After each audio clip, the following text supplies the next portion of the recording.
You are now listening to theGrio's Black Podcast Network, Black Culture Amplified.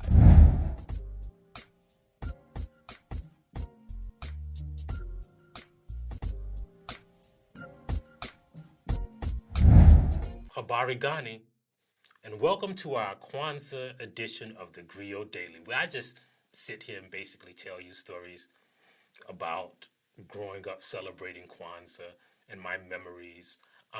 One of my favorite memories about Kwanzaa is about Kuumba Day.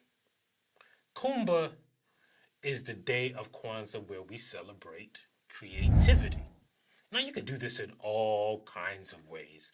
For instance, one year we did a project where everyone created a mural on the wall. All the kids got together and we kind of each had a little section, and we did a big mural for Kuumba Day. Our art teacher would come and take the little kids and give little art lessons, and everybody would get, bruh, I know you're not going to believe this, because, you know, this kind of symbolizes a lot of privilege. And I don't want to brag about my childhood, but because I celebrated Kwanzaa, I had one of the most wanted items that a child could have in their life. Yep, because of Kuumba, I had the 64-box Crayola. I'm telling you, I'm talking about the big spending one. That's like the $64 bottle of Hennessy, right? Like, when you get that box of Crayola crayons that has the pencil sharpener on the box, bruh, you ball it. Like that is probably, I'm not sure because I never talked to him, but I think that's what Cash Money Records was talking about when they made that song, Bling Bling, like the 64 box of Crayola. Like, because they had like about 17 different shades of yellow in it, bruh. Like, I'm telling you, 64 crayon box of Crayola is the childhood equivalent of like PlayStation 5, or it's the, like, now that would be like getting a VR, a virtual reality headset for Christmas. I'm telling you, that 64 box of Crayola was crucial. And I got one because of Kuumba Day. And another thing that we do on Kuumba Day, every Kuumba Day, this was the big Kuumba Day celebration, we'd have a talent show. And the talent show would be filled with people who knew they were going to be stars, right? Like, if you won the Kuumba Day talent show, like, you were basically a celebrity for the next 364 days. 365 if it was a leap year, right? Like, you were basically the neighborhood celebrity. Like, everyone knew that you might just get signed to Motown. Usually, the winner was somebody who sang a cappella. It was one group that used to dominate the Kuumba Day celebration. But there was one year where I was determined to take them down. Now, the thing about the Kuumba Day celebration is you had to recruit, right? Like, you just couldn't go up there by yourself because you was going to be facing, like, real stiff competition. It was kind of like Star Search.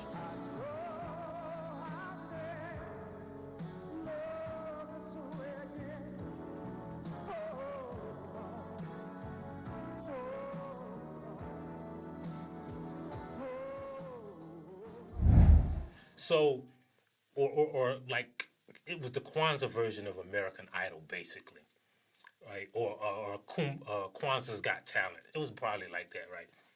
So you had to recruit, like, you know, the best group of singers. They were interchangeable because everybody wanted to be in that group, right?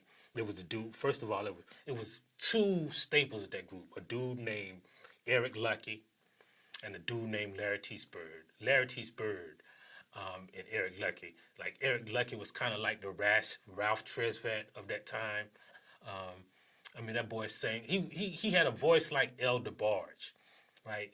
A nice falsetto that was clear as a bell.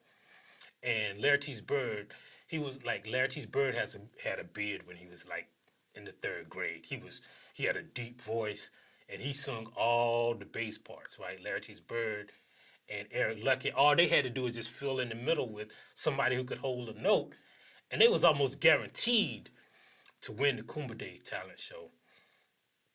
And I wanted to win that Kuumba Day talent show so bad that I had to form my own rap group. Now, I was already in a well-known rap group because, again, I was one of the highest rated rappers in the PD area. I probably should have been on the cover of my neighborhood's version of the Source magazine, but, you know, we didn't have a Xerox copier back then. But my rap group couldn't make it to Kuumba Day that year because the partner in my rap group, the DJ, you know, his grandmama lived in Baltimore, and so they visited her. So I had to form my own rap group. So me and my friend Gino Hawkins, we created a group called the Fresh Force Rock. So me and Gino, who had already had a Kuumba Day trophy for when he sung with Larry Teese and Eric, he decided to be in my group because we was best friends, and Gino could sing too. So we were going to surprise and wow the crowd with our rendition of our own self-made rap, and he was going to sing in the middle. There was just one problem. A couple of days before Kuumba Day, I got the flu. My goodness. I mean, it was probably like more than the flu. It was probably like COVID-12 or COVID-13. It was probably an early version of COVID. Boy, I could not breathe. I coughed every time I took a breath, but I just had to make it to that Kuumba Day talent show. And there was only one thing that I could do: call on Jesus. And by Jesus, I meant my grandmama, because my grandmother had like special Holy Ghost powers that could heal you. And my grandmother also was very, like, she didn't practice witchcraft or anything, so that's not where her powers came from, the Lord on high. But she also had a bunch of home remedies in the African tradition. So this is what my grandmama told me to do to get rid of my cold. I had to pee in a cup, and then she was going to pray over the cup, and I was going to have to drink my own pee, turn the cup upside down, and she promised by the next morning my cold would be gone. And I thought my grandmama was crazy. Oh, hell no, I'm not peeing in no cup. My sisters were laughing because it's like, if you want to win the Kuumba Day show, you're going to have to pee in the cup and drink your own pee. So my grandma would set that cup on that table and say, like, when you're ready, just let me know. And so I peed in the cup. My grandmother prayed over it, turned the cup upside down, and lo and behold, I woke up the next morning, and I swear to y'all, that cold was gone. And me and Gino, we went to that Kuumba Day show, and we won first place. As a matter of fact, it's probably, like, you could probably look it up in the Guinness Book of World Records. We were the first hip-hop group to win the Hartsville, South Carolina Kuumba Day show. I'm sure that's at least in the newspapers somewhere, like if you look through the archives. And we won $100 for that Kuumba Day talent show and a gift certificate to Po' Boy's restaurant, which was owned by my friends, and my friends' parents, and I could probably eat there for free anyway, but just like balling out with like a whole plate of shrimp from my Kuumba Day winnings, it was like one of the best feelings in my life. Now, from then on, whenever my sisters and I got in a roasting session, they would always roast me about the time that I drank my own pee.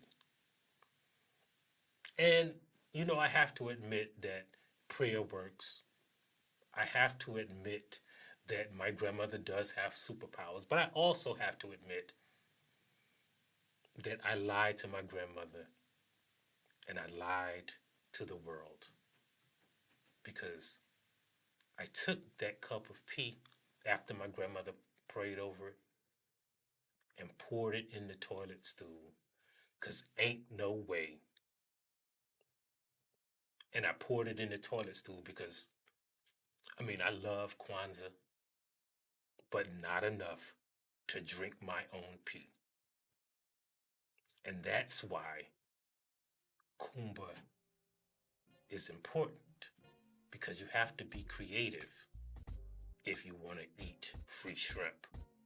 And that's also why you have to download the theGrio app. That's why you have to subscribe to this podcast. And that's why you got to tell a friend about Kwanzaa and this particular podcast. And that's also why we leave you with the traditional saying of Kwanzaa, Habari Gani, and thank you for listening to theGrio Daily. If you liked what you heard, please give us a 5-star review, download the theGrio app, subscribe to the show, and share it with everyone you know. Please email all questions, suggestions, and compliments to podcasts@thegrio.com. You are now listening to theGrio's Black Podcast Network, Black Culture Amplified.